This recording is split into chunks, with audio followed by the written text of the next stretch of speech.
સરકારે રજૂ કરેલા બજેટને લઈને આમ આદમી પાર્ટીના ધારાસભ્યોનો અનોખો વિરોધ। આપના ધારાસભ્યો ટ્રેક્ટર લઈને વિધાનસભા પહોંચ્યા। જામજોધપુરના ધારાસભ્ય હેમંત ખવા ટ્રેક્ટર સાથે વિધાનસભા પહોંચ્યા।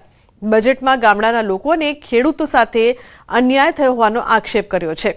તો બજેટમાં ખેડૂતને કોઈ લાભ મળ્યો ન હોવાના આક્ષેપ સાથે વિરોધ કર્યો છે।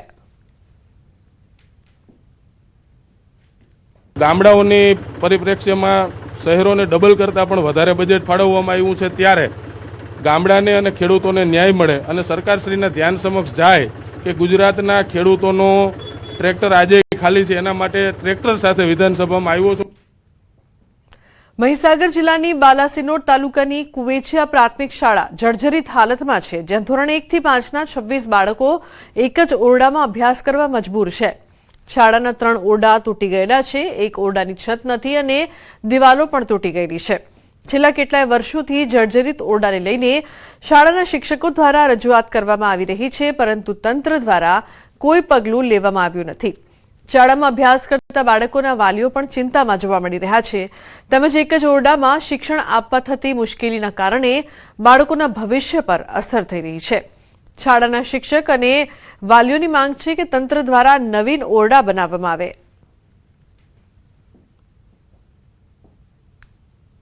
થોડુંક અમારે કેવું કે એક્ટિવિટી સાથે ભણાવવાના હોય છે અને એક વર્ગની અંદર અમને ઘણી તકલીફ પડી રહી છે, અને જ્યારે શિયાળો, ઉનાળો અને ચોમાસું અને સૌથી વધારે ઉનાળામાં ગરમીમાં બાળકોને બહાર બેસાડવા થોડી તકલીફ વધારે પડે છે।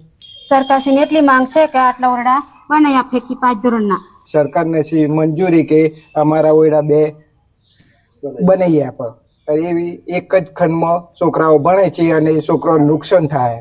મહીસાગર જિલ્લામાં કેટલી એવી શાળાઓ છે કે જ્યાં જર્જરિત હાલતમાં હોવાથી કેટલા એવા બાળકોનું શિક્ષણ બગડી રહ્યું છે, ત્યારે ન્યૂઝ 18 ગુજરાતી આજે મહીસાગર જિલ્લાના બાલાસિનોર વિસ્તારની એક પ્રાથમિક શાળામાં પહોંચ્યું છે કે હું આપને દ્રશ્યો બતાવી રહ્યો છું। એ દ્રશ્યો જોઈ શકો છો કે અહીંયા મોટા ભાગના જે રૂમો છે તે ડિસમેન્ટલ કરી દેવામાં આવે છે। અહીંયા ઓરડા છે તે ખરાબ થઈ ચૂક્યા છે, છત પણ નથી અને અંદર ઝાડવા પણ ઊંઘી ચૂક્યા છે, જેથી કરીને અહીંના બાળકો છે, જે અભ્યાસ કરતા બાળકો છે, તેમને એક જ રૂમમાં બેસાડવા પડી રહ્યા છે। દ્રશ્યો જોઈ શકો છો કે આ એકમાત્ર રૂમ છે કે જ્યાં તમામ જે ધોરણના બાળકો છે, 1 થી 5 ધોરણના બાળકોને અહીંયા બેસાડીને શિક્ષક છે તે અભ્યાસ કરાવી રહ્યા છે।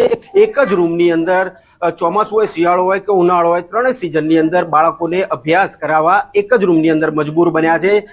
ત્યારે શિક્ષણમાં પણ ફાઇલ છેલ્લા 4 વર્ષથી મૂકી છે ઓરડા ડિસમેન્ટલને લઈને કે જલ્દીથી જલ્દી ઓરડા બને, પરંતુ ઓરડા હજુ સુધી બન્યા નથી।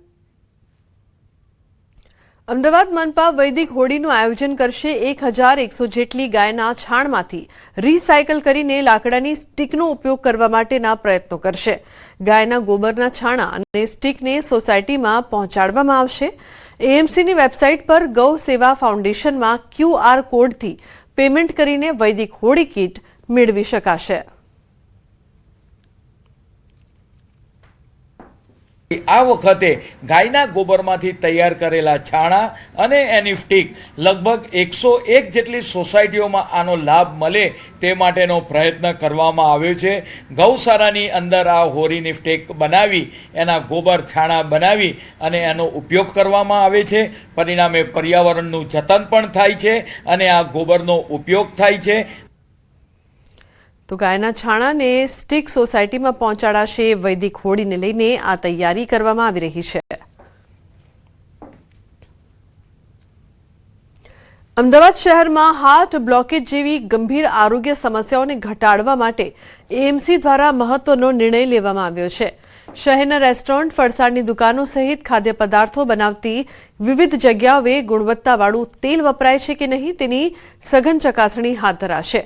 શહેરના આશરે 42 મોટા યુનિટોએ પોતપોતાના સ્થળે ટીપીસી મશીન વસાવીને તેલની ગુણવત્તા ચકાસવાની રહેશે।